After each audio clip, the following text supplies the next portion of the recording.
Welcome and thank you for tuning in. You're listening to the Beyond 50 radio program. I'm Daniel Davis. On the program today, we're going to be featuring the director of a wonderful independent film that's out there right now known as The Wisdom Tree. It's a kind of film that blends a whole lot of things and gets people leaving and thinking, what next? Who am I? Where do I belong? It's both a sci-fi mystery, it's spiritual, it's drama, it certainly delves into the realm of quantum physics. It gets rave reviews from people such as scientists, authors, thinkers, and academia as well. It's a meditative, transformative journey that is a seamless blend of, as I said earlier, quantum physics, neuroscience, fine art, classical music, and mysticism. I'd like to welcome to the Beyond 50 radio program today the author and writer and director of the film known as The Wisdom Tree, Mr. Sunil Shah. Sunil, thank you for joining us here on the program today. Thank you, Daniel. Thank you for having me. Now, tell us about this film and how it came to be. What is it exactly that our listeners can expect? As you just mentioned, Wisdom Tree is a sci-fi mystery spiritual drama, and it attempts to bind or it traverses through various sciences, fine arts, classical music, math, philosophy, mysticism, and mindful spirituality. So it deals with many seemingly diverse disciplines. The reason behind making this film, or one of the chief motivation, is the fact that there have been a number of good books written on the subject, dealing with either science and spirituality, quantum physics and Eastern mysticism, as well as there are documentaries out there. And they definitely have helped, these books and documentaries definitely have helped reach out these interesting subjects, be it quantum physics, spirituality, as well as some similarities between these diverse disciplines. So the message has definitely reached out to a set of audience. But I personally think more people need to get involved. Even if people who don't believe there are any similarities between science and spirituality, even if you take just these subjects, let's say quantum physics as it is, or spirituality, mindful spirituality, they are very interesting subjects. And vast majority of the population have heard about these subjects, but they are not that familiar. So I wanted to take this message or further accelerate the debate and take it to a wider audience. And I thought a better way could be, after these books and documentaries, could be a fiction which is relatively easy to follow. And these are difficult subjects, these are difficult concepts, but still a fiction could keep people engaged, and at the same time, they could be exposed to these interesting things happening around us. So more people getting involved, having more conversation, healthy debate, accelerating what is already happening, and hopefully we all would evolve to better human beings. And these are some of the motivations and inspirations behind making this film. Now, it's fascinating because what you also, as you were describing earlier, is that what you're trying to do, or what you have succeeded in doing, is to be able to have, something that has intricate plots with stories that span across cultures and diverse disciplines, to be able to bring that together to a cohesive state that the viewer comes to embrace and understand is pretty challenging, because you're dealing with quite intricate and complex topics at the same time. So that must have taken you some time to be able to pull this together and say, when we present these concepts to the viewer, how are they going to be able to know and embrace and even stay interested in what it is we're trying to present? Yes, that's a great question. So I would say it was very difficult. There were two two different things I was trying to achieve. I definitely wanted to maintain essence of each discipline. The idea was not to just present something and people get it, and I wanted to make sure, be it science, be it spirituality, be it music, be it fine art. So maintaining the essence at the same time creating a fiction, and at the same time embedding all these diverse theories and hypotheses and doctrines, embedding them into a fiction. So it was quite challenging. I think it took me a few years of research. I've been reading about this subject for 20 plus years, but once I decided that I would go ahead and make a film probably out of it, it took me a few more years of rigorous research in each discipline. And after that, it took me almost 3 years, even after the research, almost 3 years to come out with the first draft of the script, where there was fiction, there was enough human drama. For me, science, already sci-fi, must and has to deal with humans. If there is a science fiction where humans are not in the center, probably I'm not interested. Because all these scientific discoveries, all these amazing things we are discovering about the universe, our conscious, humans have to play a central role. So balancing that aspect, that the humans, the characters in the film must get transformed. It's their journey. They're changing because of what they are discovering.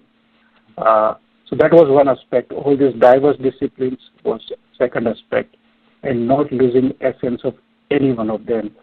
So it was a tough balancing act. I had to keep writing and rewriting and writing and rewriting. It went on and on and on.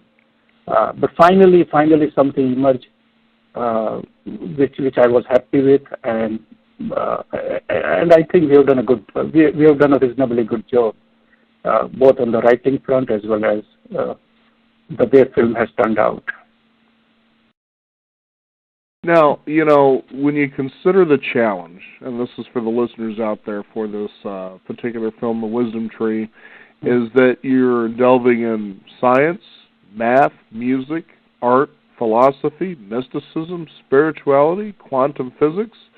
It has a lot of interdisciplinary possibilities. Now, you sincerely made an effort to have a fair grasp on each of these topics. In other words, a fair knowledge of what these are, in such a way that you had an earnest effort that people watching this, that may even have very strong familiarity with any one of these many disciplines you explore, can say, you know what, this is pretty accurate. This isn't something where somebody's taking creative license and you go, okay, well, that's just, how a film is, how a story is, and you can have that kind of leeway. But you probably leave these people thinking, wow, they really hit to the meat, to sort of the core of this. They really have an understanding of the language of each and every one of these things. How did they come to bring it all together like this? You must have had a lot of creative input from both the cast and the crew that was helping you work on this, didn't you? Yes, that's true. It has been a challenging journey throughout, right from researching to writing, and you, as you just mentioned, cast and crew.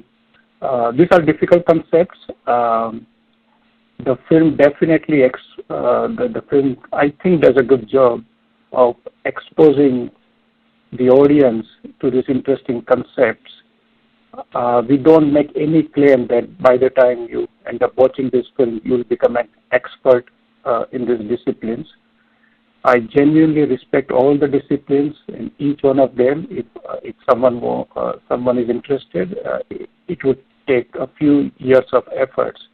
Having said that, the film does a very good job of exposing the audience to all these disciplines. It does a fairly good job. It does a very good job. It's kind of a lesson 101 maybe for most of the folks who are not already familiar with these diverse disciplines. When it came to cast and crew, we had a lot of discussions. I knew that I would need more time than probably any other filmmaker because I wanted to make sure my actors look, sound, they look and sound like the scientist and artist and whatnot in the film. But more importantly for me, as I just mentioned, the film is about humans. I mean, this character getting transformed. I wanted them to feel the journey of a scientist or a seeker. Basically, scientists are lost. Seekers are lost. They are trying to discover unknowns, and they are on a path which most of the people around them even don't understand what they are trying to achieve. So that sense of deep sense of frustration, plus you are lost, you are trying to figure out something. All these things were critical. So we held a workshop with all that. Film has 3 lead characters and 9 supporting roles. So all 12 of us plus a few others. We sat down for almost 5 days and we discussed each and every scene and psychological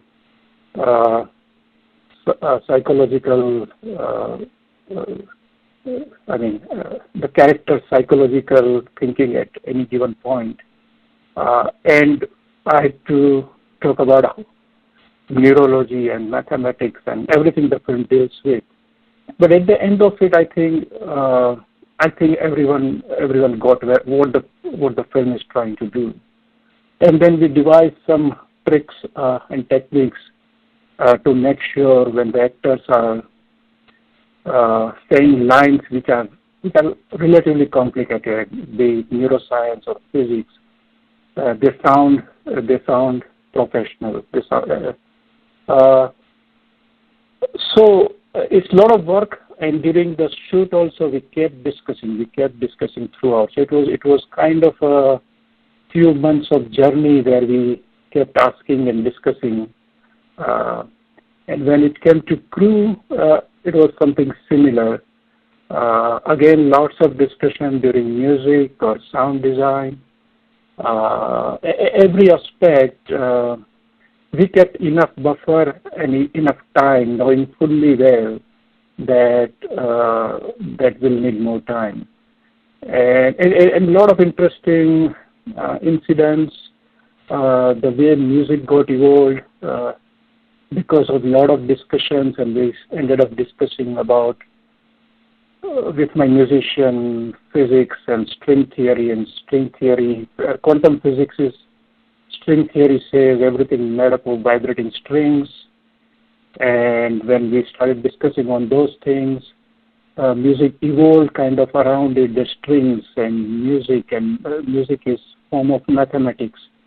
And everything is made up of strings, so we all are made up of vibrating strings. So we are nothing but musical instruments.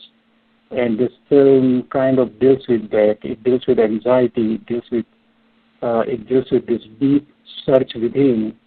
So it was an interesting journey where the sound design evolved because of the discussions, where the music evolved because of the discussions, where the cinematography, the style of cinematography evolved because of these discussions. When we started the project, I had some idea, but it was a collaborative effort. I was open to all the suggestions, and I had a great team. Be it painters, be it other artists, musicians, a lot of people helped from all around the world. I was on phone with folks in Germany and Hungary who were creating all the animations.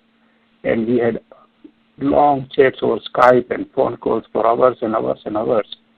And that's how the whole film came together.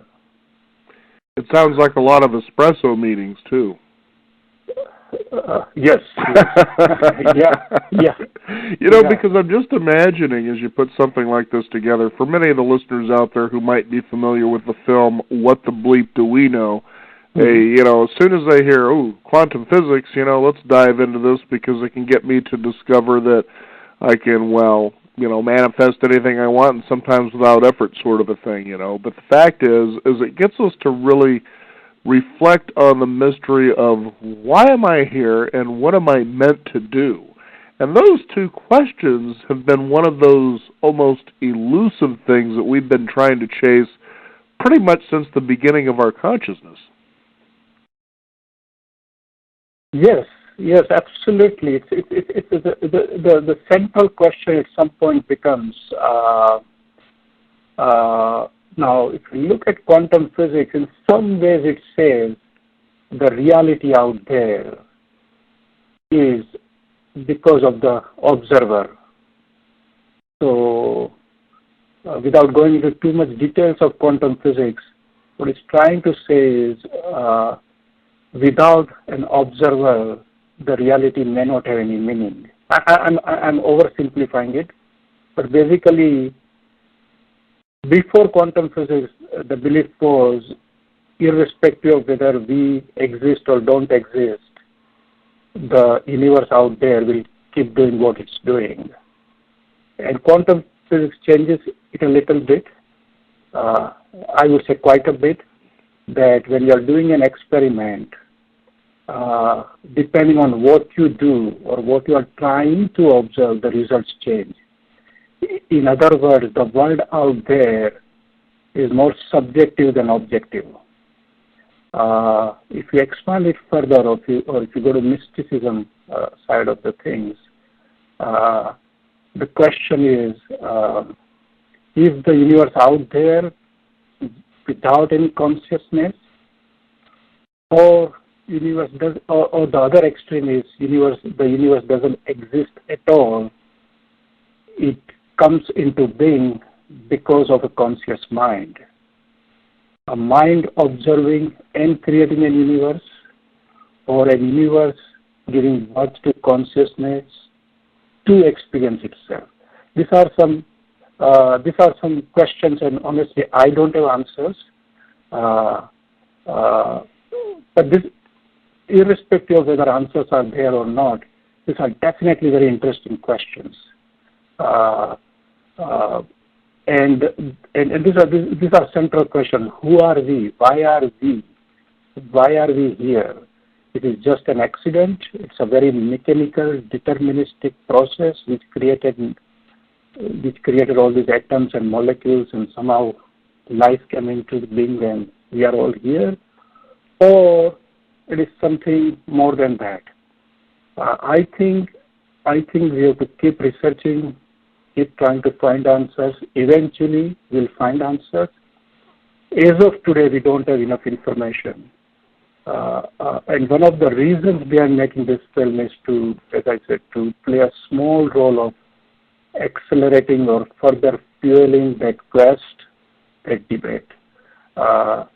So these are interesting times, and these are interesting questions, and the film deals with these questions in multiple ways. It's a multi-layered mystery, and each layer of mystery raises a similar but different question, a much deeper question as the film moves forward. But it comes again and again coming back to the same question: who are we? Why are we? Mm-hmm. But it doesn't give any answer because I don't have any answer. I think all of us want somebody to have an answer, but certainly once we get that answer from someone else, we realize, well, that's not the answer I was looking for. Yeah, absolutely true. At times in our life, we come across an answer and we believe, yeah, this is the answer. And then after 6 months, 1 year, we come across more information or something else. No, maybe it needs a better answer. So it's a journey. Now, I got to imagine when it came to casting this kind of a film that it must have been a real challenge for the people. You said, well, this looks like the kind of character we would like to have in the film here, but getting them to understand what that role was really about, because it was a piece of a greater whole for each of these people, wasn't it? Yes, yes. Yeah, I mean, as I told you earlier, that I was fortunate. We took ample time to build a team, a really good team. This was my first feature film. I made some short documentaries before this film. And as a first feature film, sci-fi, mystery, spiritual drama with a lot of elements was a huge challenge. And I knew that I had to have a great team, and I could, in spite of low-budget indie, I could get a lot of folks, be it Oscar Award winners or a lot of BAFTA and all kind of award winners as part of my team.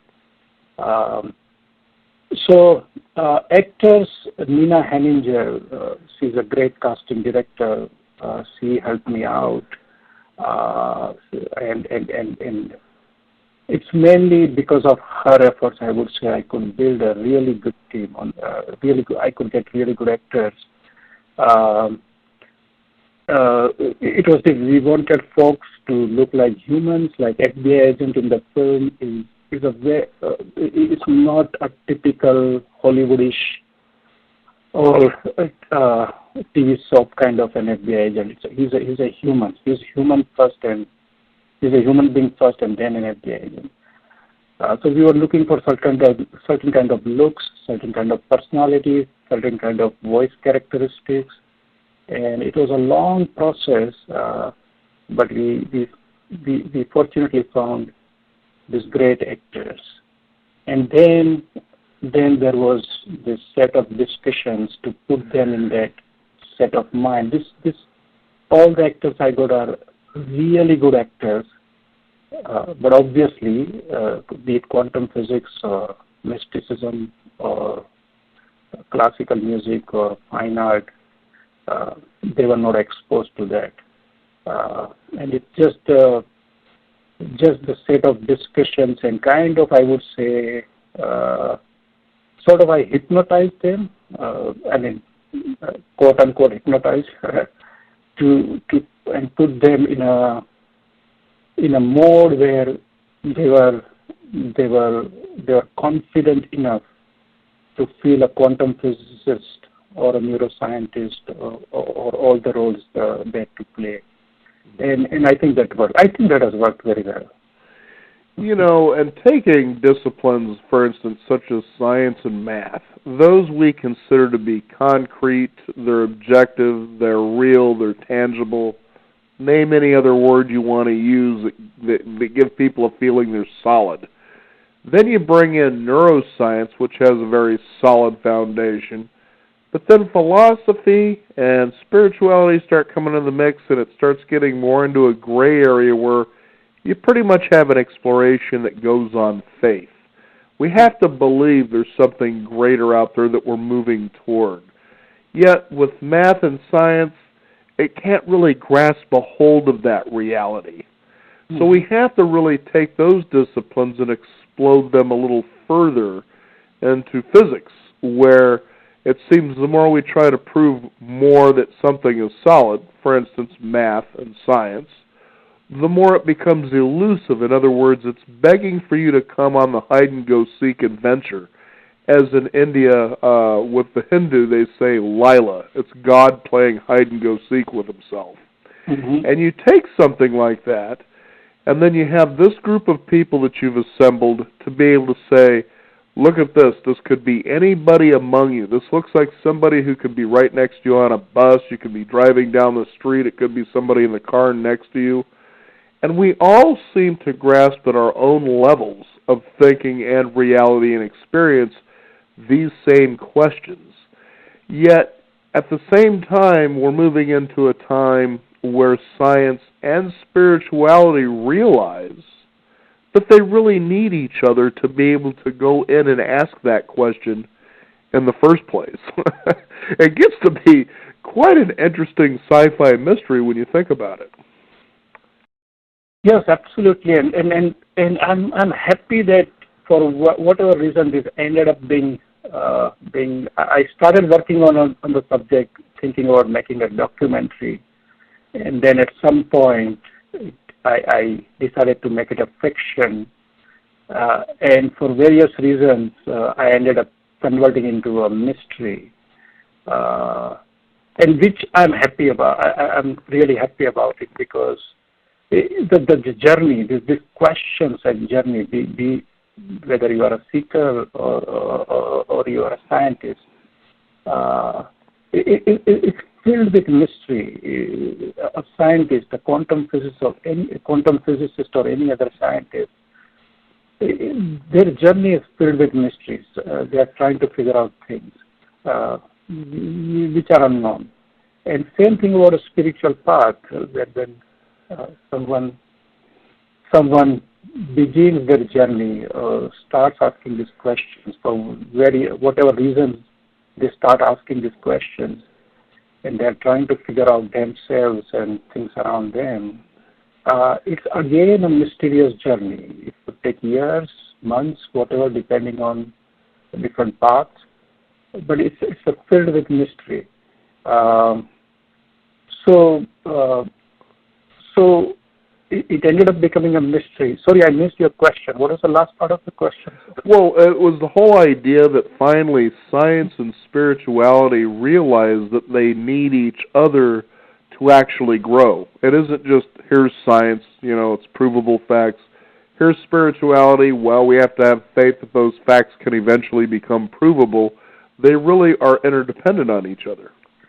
They are, and this is some people don't agree. Personally, like 20 years ago, I'm an engineer. I have a solid background in science. I was one of them who, though respected science and spirituality, both aspects, strongly believed that they have nothing to do with each other. But over years, I have changed by dwelling deeper and deeper into both the disciplines. Today, I personally believe, I strongly believe that they both need each other. They both are great disciplines. We need both of them to have a holistic and complete picture. But each one of them independently is not sufficient. If we want to experience the world out there, the universe out there, everything out there, or within ourselves, we need both. Yesterday, somebody asked me this question, and my answer was, let's say 50,000 years ago, when we were evolving, there were human beings, and even language was not there. A lot of things were not there. Somebody was looking out at the sky, at stars, and he and she felt, what are these things? What are these stars? What is this earth? Where is this tree coming from? When they asked those questions, they didn't know whether they are scientific questions, they are spiritual questions, they are just trying to connect with the universe. They didn't have these disciplines in mind because there were no disciplines. Mm-hmm. Nature, when nature created everything, it didn't create these disciplines. We, for our own convenience, created these disciplines, and which was needed so that we can focus on one thing at a time and go deep. Having said that, you have to keep always in mind these disciplines are created for our convenience. Underneath, nature doesn't differentiate between different things. Nature is one, and we have to take that holistic approach. So science and spirituality, they are different paths. Obviously, there is no doubt about it, they are different paths. One is an inner journey, and another, science is more an outer journey, what is out there, why it is this way. It's more a very, very rational, left-minded journey. And another one is intuitive, dealing with subconscious and inward journey. Having said that, we need both. We need both the sides to balance each other and to achieve an equilibrium where we have that set of equilibrium, and that's where probably we experience the wider truth, the bigger truth. Mm-hmm. Well, you got to consider too. You have math and science that certainly gives you solid ground, but then once you feel that you're certain, you can become very bored quickly if there isn't anything that says, is there something beyond this, that gets you to question, are you sure about what you're standing on? But then at the same time, you can come from the other side of the coin, well, I have faith, but I really don't have anything solid to stand on. It becomes an interesting paradox. Yeah, absolutely right. Absolutely right. It's interesting. It's mysterious. It's filled with this anxiety that, okay, should I? Yeah, if I follow faith or spirituality, I don't need proofs, and I don't need to. Things can be there just because they are there. And if I follow the path of science, I need to have a solid understanding of why everything is there. So it becomes contradictory, but at some point, like yin and yang, you need both aspects. At some point, you strongly feel that if I look at these questions only from one point of view, I'm definitely missing out on something. So that balancing act, it emerges automatically. I personally believe that at some point, by following this different paths, it emerges that, and if you look at all the quantum physicists, be it Albert Einstein or Erwin Schrödinger, if you read their biographies, at some point, or Niels Bohr, they strongly felt that all of them won Nobel Prizes for physics, but at some point, all of them felt there are things beyond, and there are things they don't have answer for, and there are other aspects other than science which are equally important. And a lot of scientists today, I don't know, forgetting that huge legacy these people left, that they strongly felt, they suggested number of times, the spirituality is equally important. But today we are in a day and time where I think scientific community, a vast majority of scientific community believes that science is the only way and science can answer everything. I personally don't agree with that point of view. Mm-hmm. Well, you shouldn't, especially when it comes to something that isn't typical Hollywood, but I think what you should be applauded for is this, that you actually know that out there, the viewers, the entertainment audience, actually are intelligent enough to think and enjoy a film like this. And I think that's where, at times, Hollywood can miss the mark. They keep things too simple, and it's like, how intelligent do you really think the audience is? But you certainly strike out to believe they're a lot more intelligent than you think they are. They are. We have been screening, and I had no doubt. I would not have taken this 7-8 years of efforts if I didn't believe that there are intelligent people out there. Hollywood, I think because of the financial reasons, because they spend $50 million, $100 million making a film, they oversimplify so that they can reach out to a much wider audience. The good thing about independent films, independent filmmakers are always risk takers. They go after things which Hollywood wouldn't dare, because if you are going to make only $1 million or $2 million or $500,000, then it's a huge risk for Hollywood. Or there might be other reasons. I don't know. Hollywood is a purely commercial industry. It's mainly for money. Having said that, making film is expensive, distributing film is expensive, so even when you make an independent film, you have to keep those things in mind. Mm-hmm. But I always believe there are people out there who even relatively complex films dealing with all these diverse disciplines and unknown and not answering everything, raising more questions. A very non-Hollywoodish film as far as treatment is concerned, be it acting, be it music, be it cinematography, everything is, I would say, 180 degrees away from what Hollywood does, though it's sci-fi. But fortunately, audience is loving. They are getting it. They are sending me questions. They are sometimes sending me their interpretation, and I'm surprised. I've received so many emails or one-on-one talks after the screening. I'm surprised. I'm really surprised. I'm very happy that there are people out there who are already on this path, and there is a huge curiosity and there is a huge demand for films like this. So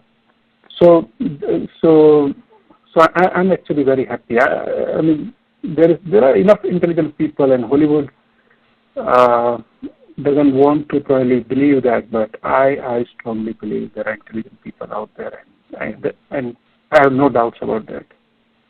Well, I think what you've done too, Sunil, is something that films don't tend to do as often as I think they should, and I think that's what makes this so refreshing. Is this? It achieves two things that a great film should achieve. One, it gives everyone a sense of independent experience, and the second thing is they walk away talking about it, but with more dialogue than in "Did you see and did you like that part?" It's a much different experience when it comes to seeing a film. Yes. So good question. This is a good question because another goal, though there were many other complex goals, another goal was to make sure that as much as possible, every viewer walks out of the theater experiencing something different. They all watch the same 2+ hours film, but at one point after the screening, I had 5 folks. We were discussing, and there is a particular scene in the film, and they asked me, "What were you trying to do here?" And I told them, "Forget what I wanted to do. You tell me. What's your interpretation?" And each one of them gave me a valid but different interpretation. Each one was valid. And then I told them my interpretation doesn't, you don't need that. You have your interpretation, which is valid, which fits in the story. It's a puzzle where you throw the same puzzle to different people, and each one can come out with a different solution, but it's a valid solution. So people are walking out with different interpretation. People are discussing with each other after watching the film. They are sending me questions. Sometimes I receive questions 6 months or 7 months after somebody has watched the film, and they say, "Oh, I was reading this article, and suddenly I realized, oh, in that particular scene, you were probably trying to do this." So the film has a story. A rational-minded person can enjoy sci-fi aspects, but underneath there are a lot of things hidden which deals with the audience's subconscious. And sometimes after a few days, sometimes immediately, sometimes after a few months, they just connect to that scene again and say, "Oh, that was what was happening probably." So it's interesting. It's a 2-hour film which I think would stay with most people for many years to come. It could become a reference when they are further studying or reading or trying to understand. Somebody sent me a text message. She was attending a conference, and the speaker said something, and she immediately texted me that I just connected his sentence, the speaker sentence, with what was in that particular scene. So it's interesting. It's interesting how people are connecting the dots months after watching the film. The film is The Wisdom Tree. Certainly get out there and get some of those questions answered, or figure out what the questions are in the first place as you engage in the mystery known as life. So, Neil, I'd like to thank you for joining us here on the program today. Is there a website people could also explore and find out more about your film, The Wisdom Tree? Yeah. So the website is thewisdomtreefilm.com. The Wisdom Tree Film, that's the website. We have all the information, synopsis, trailer, upcoming screenings. You can send us requests. You can submit your review. There are snippets of music and pictures and whatnot. So please check out the website, thewisdomtreefilm.com. Sunil Shah, thank you for joining us here on the Beyond 50 radio program. Thanks a lot, Daniel. Thank you. We want to thank you, the listeners out there, for tuning in. Again, you can find out more. Also, you can visit on Twitter, #TheWisdomTree to find out more. I'm Daniel Davis. Thank you for tuning in. You've been listening to the Beyond 50 radio program. And remember, live your day past halfway.